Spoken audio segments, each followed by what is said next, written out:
Today we're going to be making a pillowcase, and I'm pretty crazy about picking out stencils that I can use in multiple ways. These huge WoodUBend stencils are like absolutely fantastic. So I'm planning to use this to create custom curtain panels. And today I'm going to start off by doing a pillowcase. And you can just pick these up on Amazon, a set of them for like $24.99. You can't go wrong. So what we're gonna do is we're gonna mix up a little bit of DIY paint, and this yellow ochre color isn't for everybody, I totally recognize that, but it is one of my favorite colors, and it's a great accent to add to a natural woody accented room. So I'm gonna mix a 1-to-1 ratio of DIY paint to GAC 900, and that's a rough estimate, you know what I mean? It's just sort of eyeball it. Don't go crazy and feel like you have to measure everything out perfectly. I'm just kind of pouring in some of my DIY, and then I'll do the same with the GAC.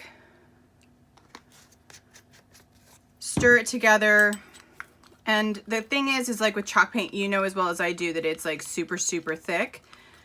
So there's a good chance that like I'm gonna actually need to add more DIY paint to this because that was a lot of GAC. It doesn't seem like it when you're pouring it out, but you just want to kind of do it slowly.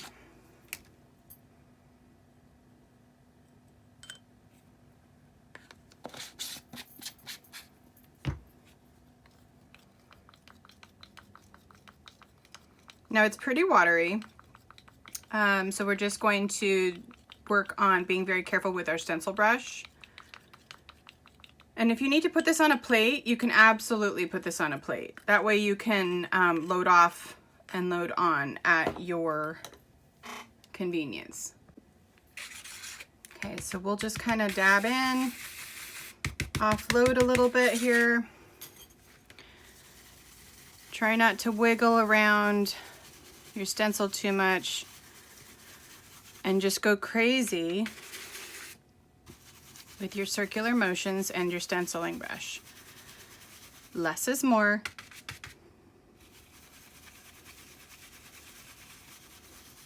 Now, because we're not working on like say a slick surface, the porous fibers are soaking this more liquid paint combination in really nicely.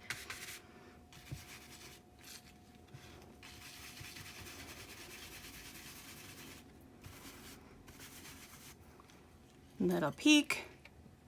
Okay, and I'm just gonna keep going all the way across this entire pillowcase.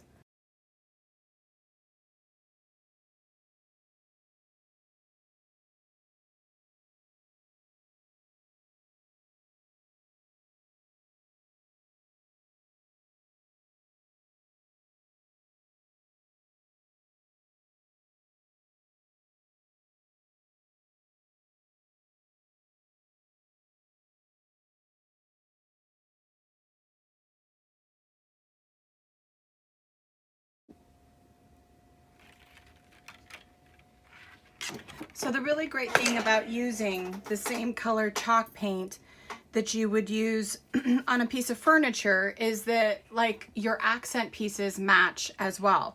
And as long as you're choosing something like in the same family or something that's a complementary color, like the color across the color wheel from it, you're always going to have fantastic matching accessories. And in the house, you know, or even in your shops, when you're actually like selling furniture, it really helps to have a couple of matching accessories like pillowcases so that people don't have to think too hard about matching up their pieces. So I don't think I mentioned it, but this one is Queen Bee DIY chalk paint. And again, I used GAC 900, and the WoodUBend stencil I used was truly Posh Stencil PCS 019. Okay, so there you have it. There's your fabulous little accessory. You would let this dry completely, and then depending on whatever fabric this is, you have to be careful. Obviously, some of these really inexpensive ones on Amazon are highly meltable. So just make sure that you look at the tag on the inside and then heat set it. So you just basically throw like a really thin sheet, pillowcase rag, something like that on top, and then iron on top just to heat set that. And then you can wash and dry your pillowcases anytime you need to. Now, naturally, when you're drying something like a pillowcase, it's always a good idea to line dry it. Don't throw it in the dryer. Just throw it on the line, let it dry. But you have a gorgeous pillowcase that looks like it was super expensive, but it really was just 12 bucks on Amazon for the basic, and then you can customize it color-wise with any of the accessories in your home. The other cool thing too about this is because of the tight knit or the large knit on this, this almost looks like it was an embossed velvet, so it's really bougie. Anyway, I hope you guys enjoyed that little tutorial using the WoodUBend stencil, and I look forward to seeing you guys next time.